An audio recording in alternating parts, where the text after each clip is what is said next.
Hello friend, नमस्कार। मैं हूं अर्चना। स्वागत करती हूं अपने चैनल पे आप सभी का। फ्रेंड्स, आज मैं आप सबके लिए एक नया कहारवा लाचारी गीत लेकर आई हूं। गीत को पूरा सुने, कमेंट करके बताएं। अगर अच्छा लगे वीडियो को लाइक करें, चैनल को सब्सक्राइब करके ज़्यादा से ज़्यादा शेयर करिएगा।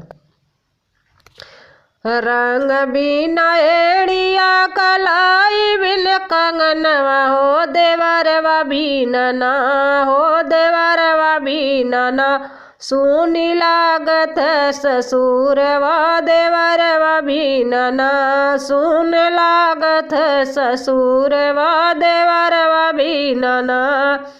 रंग बिना एड़िया कलाई बिन कंगनवा हो देवरवा बीनना, हो देवरवा बीनना।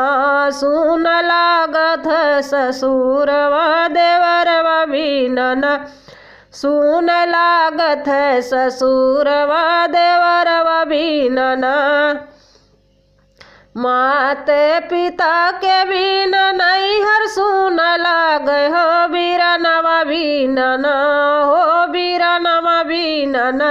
सुन लागत दुआरवा बीरनवा बीनना, सुन लागत दुआरवा बीरनवा बीनना। साखिया सहेलर बीन गलिया सुन लागे ओ बहिनिया बीनना, हो बहिनिया बीनना। सुन लागत अंगनवा बहिनिया बीनना, सुन लागत अंगनवा बहिनिया बीनना।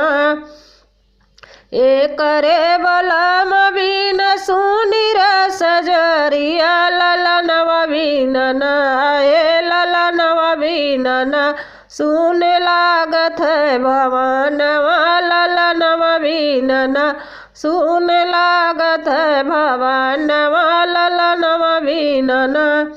रंग बिना एड़िया कलाई बिच कंगनवा देवरवा बीनना, हो देवरवा बीनना।